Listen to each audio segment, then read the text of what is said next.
ஓம் சாந்தி.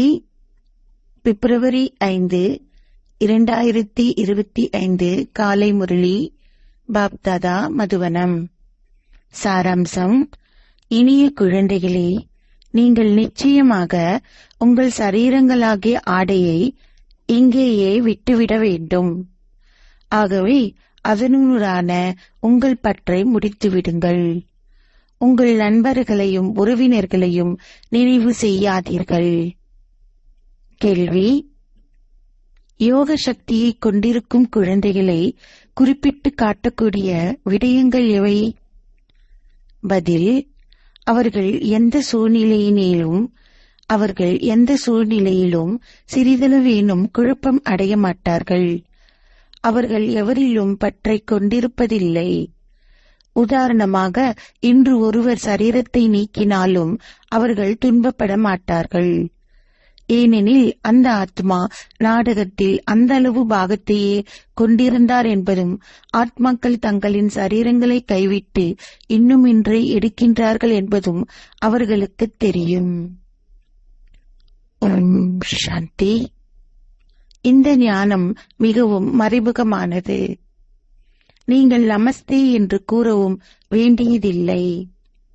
உலகிலுள்ள மக்கள் ஒருவரை ஒருவர் வாழ்த்தும் பொழுது நமஸ்தே அல்லது ராம் ராம் என்று கூறுகிறார்கள்.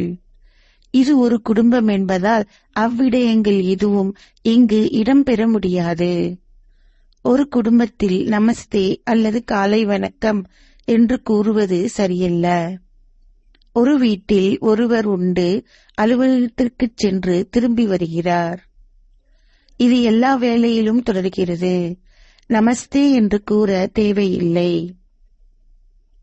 காலை வணக்கம் என்றும் கூறும் நாகரீகம் ஐரோப்பியரால் ஆரம்பிக்கப்பட்டது. முன்னர் அவ்வாறு எதுவும் இருக்கவில்லை. பக்தி மார்க்க ஒன்று கூடல்களில் மக்கள் ஒருவரை ஒருவர் சந்திக்கும் பொழுது அவர்கள் நமஸ்தே என்று கூறி ஒவ்வொருவரின் பாதங்களிலும் வீழ்ந்து வணங்குகிறார்கள். ஒருவரின் பாதங்களை வணங்கும் இச்சம்பிரதாயம் பணிவுக்காகவே கற்பிக்கப்படுகின்றது. இங்கு குழந்தைகளாகிய நீங்கள் ஆத்ம உணர்வுடையவர்கள் ஆக வேண்டும். ஓர் ஆத்மாவானவர் ஓர் ஆத்மாவுக்கு என்ன செய்வார் எனினும் இது கூறப்பட வேண்டும். உதாரணமாக, நீங்கள் பாபாவுக்கு நமஸ்தே என்று கூறுவீர்கள். இப்போது தந்தை கூறுகிறார், பிரம்மாவின் சாதாரண சரீரத்தின் ஊடாக நான் உங்களுக்கு கற்பிக்கின்றேன். நான் அவரின் ஊடாக ஸ்தாபனையை மேற்கொள்கிறேன். எவ்வாறு? தந்தை நேரடியாக உங்கள் முன்னிலையில் வரும்பொழுது மாத்திரமே அவரால் விளங்கப்படுத்த முடியும். இல்லையேல் எவ்வாறு எவராலும் புரிந்து கொள்ள முடியும்? இங்கு தந்தை உங்கள் முன்னிலையில் நேரடியாக அமர்ந்திருந்து விளங்கப்படுத்துகிறார். குழந்தைகளாகிய நீங்களும் புரிந்து கொள்கிறீர்கள். இருவருக்கும் நீங்கள் நமஸ்தே என்று கூற வேண்டும். பாப்தாதா என்று கூறும்பொழுது, பாப்தாதா பாப்தாதா என்று கூறும்பொழுது நீங்கள் எதனை குறிப்பிடுகிறீர்கள் என்று கேட்பார்கள். குழந்தைகளாகிய நீங்களும் புரிந்து கொள்கிறீர்கள். இருவருக்கும் நீங்கள் நமஸ்தே என்று கூற வேண்டும். பாப்தாதா நமஸ்தே. இதை மற்றவர்கள் கேட்க நேரிட்டால் அவர்கள் குழப்பமடைந்து விடுவதுடன், நீங்கள் பாப்தாதா என்று கூறும் பொழுது நீங்கள் எதனை குறிப்பிடுகிறீர்கள் என்று கேட்பார்கள். பல மனிதர்களுக்கு 2 பெயர்கள் உண்டு. உதாரணமாக, லட்சுமி நாராயணன், ராதா கிருஷ்ணன் என்ற பெயர்களும் உண்டு. அது ஆணும் பெண்ணும் இணைந்திருப்பது போன்றதாகும். இப்பொழுது இங்குள்ள இவர் பாப்தாதா ஆவார். குழந்தைகளாகிய உங்களால் மாத்திரமே இவ்விடயங்களை புரிந்து கொள்ள முடியும். தந்தை நிச்சயமாக மகத்தானவர். அவர்களுக்கு 2 பெயர்கள் இருப்பினும் அவர் ஒரு நபரே ஆவார். ஆகவே ஏன் அவர்கள் 2 பெயர்களை வைத்துள்ளார்கள்? அப்பெயர்கள் தவறானவை என்பது இப்பொழுது குழந்தைகளாகிய உங்களுக்கு தெரியும். வேறு எவரும் பாபாவை இனம் கண்டு கொள்ள முடியாது. நமஸ்தே பாப்தாதா என்று நீங்கள் கூறுகிறீர்கள். பௌதீக ஆன்மீக குழந்தைகளாகிய உங்களுக்கு நமஸ்தே என்று தந்தை பதிலளிப்பார். அத்தகையதொரு நீண்ட வாழ்த்து பொருத்தமாக இல்லாவிட்டாலும் வார்த்தைகள் சரியானவையே ஆகும். நீங்கள் அனைவரும் பௌதீக குழந்தைகளும் ஆன்மீக குழந்தைகளும் ஆவீர்கள். சிவபாபாவே ஆத்மாக்கள் அனைவரினதும் தந்தை ஆவார். பின்னர் பிரஜாபிதாவும் தேவைப்படுகிறார். பிரஜாபிதா பிரம்மாவின் குழந்தைகள் சகோதரர்களும் சகோதரிகளும் ஆவார்கள். இது ஓர் இல்லற பாதையாகும். நீங்கள் அனைவரும் பிரம்மகுமாரர்களும் குமாரிகளும் ஆவீர்கள். பிரம்மகுமாரர்களும் குமாரிகளுமாகிய உங்கள் காலத்திலேயே பிரஜாபிதா பிரம்மாவின் காலமும் இருந்துள்ளது என நிரூபிக்கப்படுகின்றது. இது குருட்டு நம்பிக்கைக்குரிய ஒரு விடயமல்ல. தந்தையிடமிருந்தே பிரம்மா குமார்களும் குமாரிகளும் ஓர் ஆசையை பெறுகின்றார்கள் என்று அவர்களிடம் கூறுங்கள். அவர்கள் அதை பிரம்மாவிடமிருந்து பெறுவதில்லை. பிரம்மாவும் சிவபாபாவின் குழந்தையே ஆவார். சூட்சும வதனத்தில் வசிப்பவர்களான பிரம்மா விஷ்ணு சங்கரர் ஒரு படைப்பு ஆவார்கள். அவர்களை படைப்பவர் சிவன். சிவனை படைப்பவர் யார் என்று எவரும் கேட்க முடியாது. எவரும் சிவனை படைப்பவராக இருக்க முடியாது. பிரம்மா விஷ்ணு சங்கர் படைப்பின் ஒரு பகுதியாவர். அவர்களிலும் பார்க்க அதிமேலானவர் சிவன். அவரே ஆத்மாக்கள் அனைவரினதும் தந்தையும் ஆவார். இப்பொழுது அவர் படைப்பவராக இருந்தால் அவர் எப்பொழுது படைத்தார் எனும் கேள்வி எழுகிறது. இல்லை, இப்படைப்பு அனாதியானதாகும். பல ஆத்மாக்களை அவர் எப்பொழுது படைத்தார் எனும் கேள்வி எழ முடியாது. இந்த அனாதியான நாடகம் தொடர்கிறது. அது முடிவற்றது. அது ஒரு பொழுதும் ஒரு முடிவுக்கு வருவதில்லை.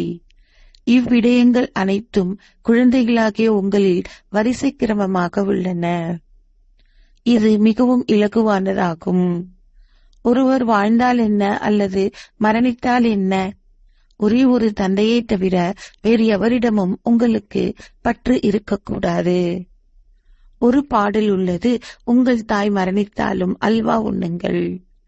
உதாரணமாக, ஒருவர் இறந்தாலும் அதை பற்றி கவலைப்பட தேவையில்லை. ஏனெனில் இந்நாடகம் ஏற்கனவே நிச்சயிக்கப்பட்டது. நாடகத்துக்கு ஏற்ப அந்நேரத்திலேயே அவர் செல்ல வேண்டும். அதை பற்றி எவராலும் என்ன செய்ய முடியும்? துயரப்பட வேண்டிய அவசியமில்லை. இது யோக சக்தியின் ஸ்திதியாகும். நீங்கள் சிறிதளவேனும் குழப்பம் அடையக்கூடாது என்று நியதி கூறுகிறது. ஒவ்வொருவரும் நடிகரே. ஒவ்வொருவரும் தங்களின் சொந்த பாகத்தை தொடர்ந்தும் நடிக்கிறார்கள். குழந்தைகளாகிய நீங்கள் ஞானத்தை பெற்றுள்ளீர்கள். அவர்கள் தந்தையிடம் கூறுகிறார்கள், ஓ பரமாத்மாவாகிய பரமதந்தையே, வந்து எங்களை அழைத்துச் செல்லுங்கள். இச்சரீரங்கள் அனைத்தையும் அழித்து ஆத்மாக்கள் அனைவரையும் அவருடன் மீண்டும் அழைத்துச் செல்வது ஒரு மிகப்பெரிய தொழிலாகும். இங்கு ஒருவர் மரணித்தால் மக்கள் 12 மாதங்களுக்கு தொடர்ந்தும் அழுகிறார்கள். தந்தை ஆத்மாக்கள் பலரையும் தன்னுடன் மீண்டும் அழைத்துச் செல்வார். அனைவரும் சரீரத்தை இங்கேயே விட்டுச் செல்ல வேண்டும்.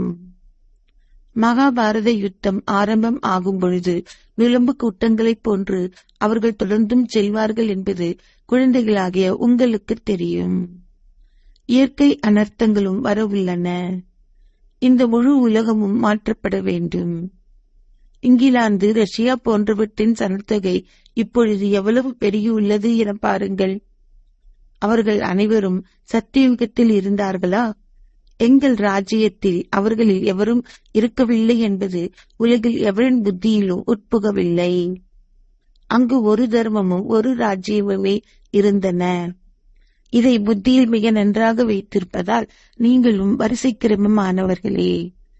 இதை நீங்கள் கிரகித்தால் உங்கள் போதை எப்பொழுதும் உயர்ந்திருக்கும். அத்தகைய உயர்ந்த போதையை சிலர் மாத்திரமே பெரும் சிரமத்துடன் பேணுகிறார்கள். ஒருவரின் நினைவை நண்பர்கள், உறவினர்கள் ஏனையோரிடம் இருந்து அகற்றி எல்லையற்ற சந்தோஷத்தில் ஸ்திரமாக்குவது ஒரு மகத்தான அற்புதமே. ஆம், இதுவும் இறுதியில் நிகழும். இறுதியிலேயே கர்மாதீத ஸ்திதி அடையப்படும். சரீர உணர்வும் துண்டிக்கப்படும். அவ்வளவுதான். இப்பொழுது நாங்கள் வீட்டுக்குச் செல்கின்றோம். இது பொதுவானதாகிவிட்டது.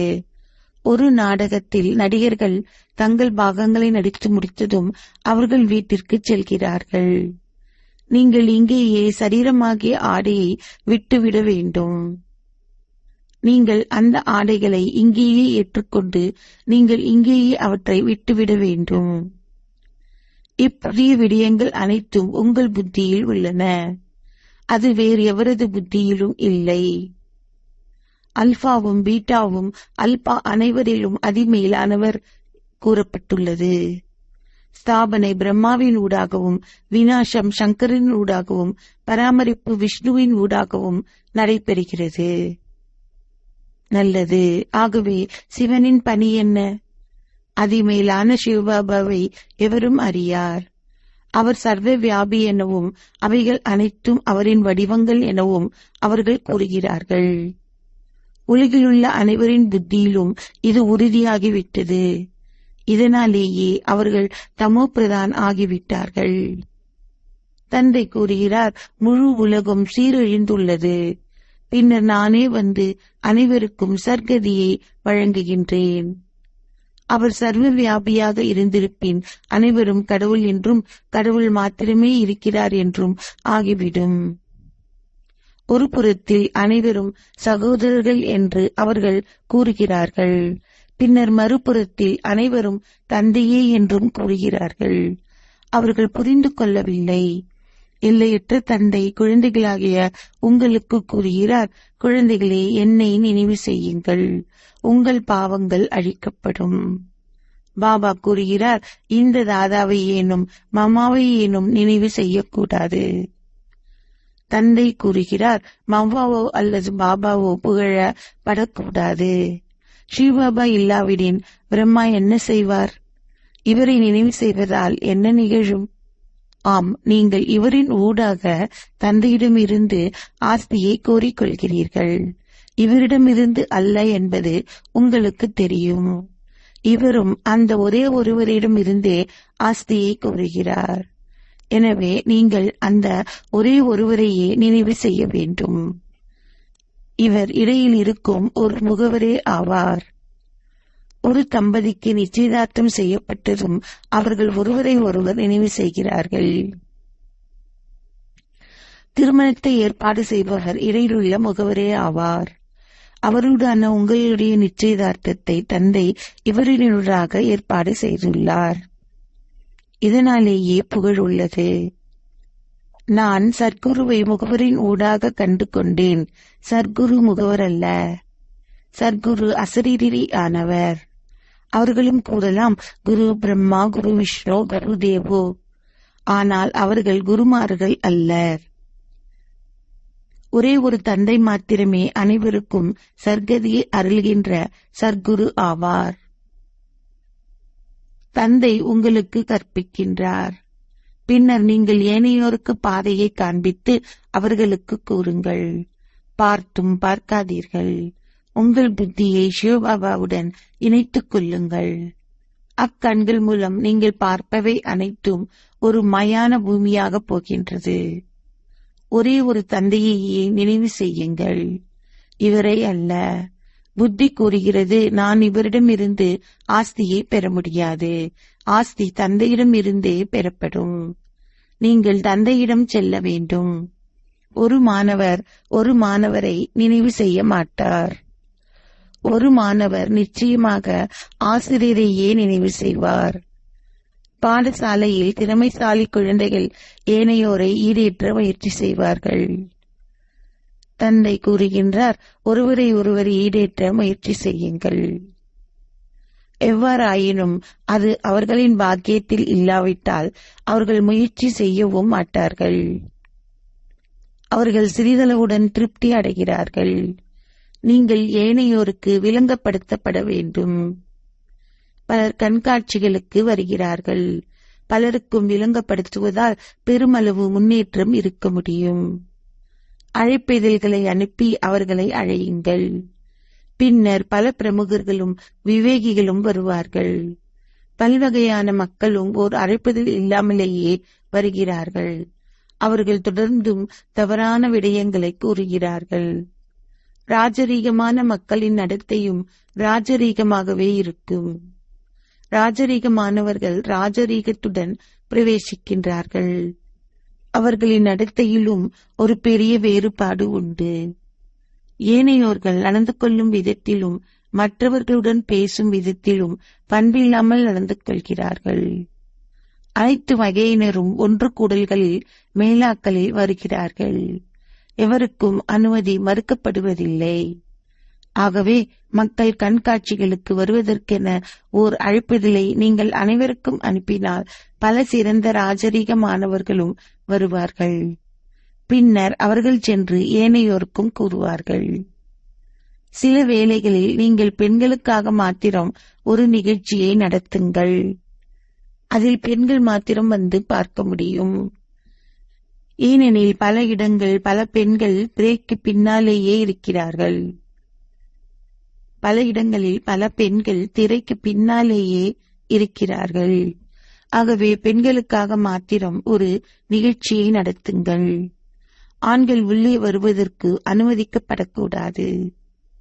பாபா உங்களுக்கு கூறியுள்ளார், அனைத்திற்கும் முதலில் சிவபாபா அசரீரி ஆனவர் என்பதை நீங்கள் விளங்கப்படுத்த வேண்டும். சிவபாபா பிரஜாபிதா பிரம்மா இருவருமே பாபாக்கள். இருவரும் ஒன்றாக முடியாது. ஆகவே நீங்கள் இரண்டு பாபாக்களிடமிருந்து ஓர் ஆஸ்தியை பெறுவதில்லை. பாட்டனாரிடமிருந்து அல்லது தந்தையிடமிருந்தே நீங்கள் ஒரு ஆஸ்தியை பெறுவீர்கள். ஒருவருக்கு பாட்டனாரின் சொத்துக்கு ஓர் உரிமை உள்ளது. ஒரு குழந்தை எவ்வளவுக்கு தகுதியற்றவராக இருப்பினும் அவர் தன்னுடைய பாட்டனாரின் அந்தஸ்தை பெறுவார். இங்கும் அந்த சட்டமே உள்ளது. சிலர் அப்பணத்தை பெறும்பொழுது அவர்கள் அதை ஒரு வருடத்துக்குள்ளேயே வீண் செலவு செய்வார்கள் என்பதும் புரிந்து கொள்ளப்படுகிறது. ஆனால் அது கையளிக்கப்பட வேண்டும் என்பதே அரசாங்கத்தின் சட்டமாகும். அரசாங்கத்தால் எதுவும் செய்ய முடியாது. எவ்வாறு ஆயினும் பாபா இதில் நீங்கள் அனுபவம் வாய்ந்தவர். 12 மாதங்களில் 10 மில்லியன் ரூபாய்களை வீண் செலவு செய்த ஒரு அரசனின் குழந்தையும் இருந்தார். அதை போன்று சிலர் உள்ளார்கள். அவர் அத்தகையவர்களை பார்த்துள்ளார் என்று சிவபாபா கூற மாட்டார். இவர் பிரம்மா கூறுவார். அத்தகைய பல உதாரணங்களை நான் பார்த்துள்ளேன். இவ்வுலகம் மிகவும் அழுக்கானது. இது ஒரு பழைய உலகம், பழைய வீடு ஆகும். வழக்கமாக ஒரு பழைய வீடு அழிக்கப்பட வேண்டும். லட்சுமி நாராயணனின் ராஜ மாளிகைகள் எவ்வளவு முதல் தரமானவை என்று பாருங்கள். இப்பொழுது உங்களுக்கு தந்தையின் புரிந்துணர்வு கொடுக்கப்படுவதுடன் நீங்கள் ஒரு சாதாரண மனிதரிலிருந்து நாராயணன் ஆகுகிறீர்கள். இதுவே சத்திய நாராயணனின் கதையாகும். குழந்தைகளாகிய நீங்கள் மாத்திரம் இதை விளங்கிக் கொள்கிறீர்கள். உங்கள் மத்தியிலும் இன்னமும் சிலர் முழுமையான மலர்கள் ஆகவில்லை. நீங்கள் இதில் மிகவும் சிறந்த ராஜரீகத்தை கொண்டிருப்பது அவசியம். நாளுக்கு நாள் நீங்கள் தொடர்ந்தும் முன்னேறுகிறீர்கள். நீங்கள் தொடர்ந்தும் மலர்கள் ஆகுகிறீர்கள். குழந்தைகளாகிய நீங்கள் அன்புடன் கூறுகிறீர்கள், பாப்தாதா உங்கள் மொழி புதியது. அது ஏனைய மனிதர்களால் விளங்கிக் கொள்ள முடியாது. உதாரணமாக, பாபா எங்காவது வெளியே செல்லும் பொழுது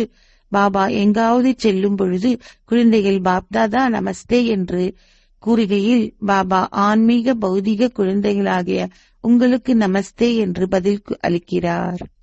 அவர் அவ்விதமாக பதிலளிக்க வேண்டும்.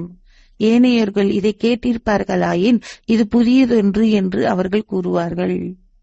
எவ்வாறு பாப்தாதாவை ஒருவர் என்று கூற முடியும்? பாபா தாதா இருவரும் எப்பொழுதாவது ஒருவராக இருக்க முடியுமா? ஒவ்வொருவருடைய பெயரும் வெவ்வேறானவை. நீங்களே சிவபாபா பிரம்மதாதா இருவரின் குழந்தைகள். சிவபாபா இவரில் அமர்ந்துள்ளார் என்பதும் நீங்கள் பாப்தாதாவின் குழந்தைகள் என்பதையும் நீங்கள் அறிவீர்கள். உங்கள் புத்தி இந்தளவு ஏனும் நினைவு செய்தால் உங்கள் சந்தோஷ பாதரசம் உயரும். நீங்கள் நாடகம் குறித்து ஸ்திரமாகவும் இருக்க வேண்டும். உதாரணமாக, ஒருவர் சரீரத்தை விட்டு நீங்கும் பொழுது அவர் சென்று இன்னும் ஒரு பாகத்தை நடிப்பார். ஒவ்வொரு ஆத்மாவும் ஒரு அனாதியான பாகத்தை பெறுகிறார். இதை பற்றிய எந்த எண்ணங்களையும் கொண்டிருக்க தேவையில்லை. அவர் சென்று இன்னொரு பாகத்தை நடிக்க வேண்டும். அவரை திரும்பவும் அழைக்க முடியாது. இது ஒரு நாடகம் ஆகும். எதை பற்றியும் அழத் தேவையில்லை. அத்தகைய ஸ்திதியை உடையவர்கள் மாத்திரம் சென்று பற்றற்ற அரசர்கள் ஆகுவார்கள். சத்திய யுகத்தில் அனைவரும் பற்றின்றி உள்ளார்கள். இங்கு ஒருவர் மரணிக்கும் பொழுது அவர்கள் அதிக அளவு அழுகிறார்கள். நீங்கள் தந்தையை கண்டு கொண்டால் அழ வேண்டிய அவசியமில்லை. அத்தகையதொரு சிறந்த பாதையை பாபா உங்களுக்கு காண்பிக்கிறார். குமாரிகளுக்கு அது மிகவும் நல்லது. உங்கள் தந்தை பணத்தை வீணாக செலவழிப்பார். நீங்கள் நரகத்தில் வீழ்வீர்கள். இதற்கு பதிலாக அவருக்கு கூறுங்கள், அப்பணத்தின் மூலம் நான் ஒரு ஆன்மீக பல்கலைக்கழகத்துடன் இணைந்த வைத்தியசாலையை திறப்பேன். நான் பலருக்கும் நன்மையை கொடுத்தால் அது உங்களுக்கும் எங்களுக்கும் புண்ணியமாகும். குழந்தைகளே, நீங்களே பாரதத்தை சொர்க்கம் ஆக்குவதற்கு சரீரம், மனம், செல்வம் அனைத்தையும் செலவிடுவதற்கு உற்சாகமாக இருக்க வேண்டும். அதிக அளவு உற்சாகத்துடன் இருக்க வேண்டும். நீங்கள் அதை கொடுக்க விரும்பினால் கொடுங்கள், விரும்பாவிட்டால் கொடுக்க வேண்டாம். நீங்கள் உங்களுக்கும் ஏனைய பலருக்கும் நன்மையை கொண்டு வர விருப்பம் இல்லையா?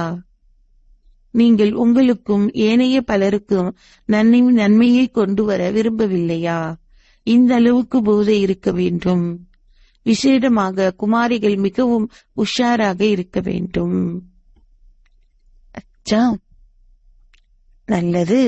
இனிமையிலும் இனிமையான அன்பிற்கு உரிய, எப்போது தொலைந்து இப்போது கண்டெடுக்கப்பட்டிருக்கும் குழந்தைகளுக்கு உங்கள் தாய் தந்தையாக இருக்கும் பாப்தாதாவின் அன்பும் நினைவுகளும் காலை வந்தனங்களும். ஆன்மீக தந்தை ஆன்மீக குழந்தைகளுக்கு நமஸ்தே சொல்கிறார். ஆன்மீக தந்தைக்கு ஆன்மீக குழந்தைகளின் அன்பு நினைவுகள் மற்றும் நமஸ்தே. தாரணைக்கான சாராம்சம்: 1. உங்கள் செயற்பாடும் நடத்தையும் மிகவும் ராஜரீகமாக இருக்க வேண்டும். நற்பண்புகளுடன் பேசுங்கள். பணிவு என்னும் நற்குணத்தை கிரகித்துக் கொள்ளுங்கள். 2. அக்கண்கள் மூலம் நீங்கள் பார்க்கும் அனைத்தும் மயான பூமியாக மாறப்போகின்றது. ஆகவே பார்க்கும் பொழுது பார்க்காதீர்கள், சரீரதாரியை அன்றி சிவபாபாவையே நினைவு செய்யுங்கள். ஆசீர்வாதம். நீங்கள் பொம்மை விளையாட்டுக்களை முடித்து இந்த ஞானத்தில் மாஸ்டர் கடல் ஆகுவதன் மூலம் விழிப்புணர்வின் சொரூபமாகவும் அதனால் சக்தி சொரூபமாகவும் ஆகுவீர்களாக. நீங்கள் பொம்மை விளையாட்டுக்களை முடித்து இந்த ஞானத்தில் மாஸ்டர் கடல் ஆகுவதன் மூலம் விழிப்புணர்வின் சொரூபமாகவும் அதனால் சக்தி சொரூபமாகவும் ஆகுவீர்களாக. பக்தி மார்க்கத்தில் அவர்கள் விக்கிரகங்களை செய்து அவற்றை வழிபட்டு பின்னர் நீரில் மூழ்கடிப்பார்கள். அதை பொம்மை வழிபாடு என்று நீங்கள் அழைக்கிறீர்கள். அதேபோல் சாரமே இல்லாத பொறாமை, கற்பனை, வலிமையை பிரயோகித்தல் போன்ற உயிரற்ற சூழ்நிலைகளும் உங்களுக்கு முன்னால் வருகின்றன. நீங்கள் அவற்றை விரிவாக்குகிறீர்கள். பின்னர் நீங்களே அவற்றை உண்மை என்று கருதுவதுடன் மற்றவர்களும் அதை உண்மை என கருத செய்கிறீர்கள். எனவே அது அந்த சூழ்நிலைகளுக்கு உயிர் கொடுப்பதை போன்றதாகும். ஆகவே ஞானக்கடலான தந்தையின் நினைவை கொண்டிருப்பதன் மூலம் உங்களால் கடந்ததை கடந்தது ஆக்கிவிட்டு அதை சுய முன்னேற்றம் என்ற அலைகளில் மூழ்கடிக்க முடியும். எவ்வாறாயினும் அதிலே நேரம் வீணாக்கப்படுகிறது. அதனால் முன்கூட்டியே இந்த ஞானத்தின் மாஸ்டர் கடலாகி விழிப்புணர்வு மற்றும் சக்தியின் ஆசீர்வாதங்களுடன் இந்த பொம்மை விளையாட்டுக்களை அந்த பொம்மை விளையாட்டுக்களை முடித்து விடுங்கள். ஸ்லோகம். தேவைப்படும் நேரத்தில் ஒத்துழைப்பவர்கள் ஒன்றுக்காக பல மில்லியன் மடங்கு பலனை பெற்றுக் கொள்கிறார்கள். தேவைப்படும் நேரத்தில் ஒத்துழைப்பவர்கள் ஒன்றுக்காக பல மில்லியன் மடங்கு பலனை பெற்றுக்கொள்கிறார்கள். ஏகாந்தத்தில் அன்பு வைத்து ஒற்றுமையையும் ஒருமுகப்படுத்தலையும் கிரகியுங்கள்.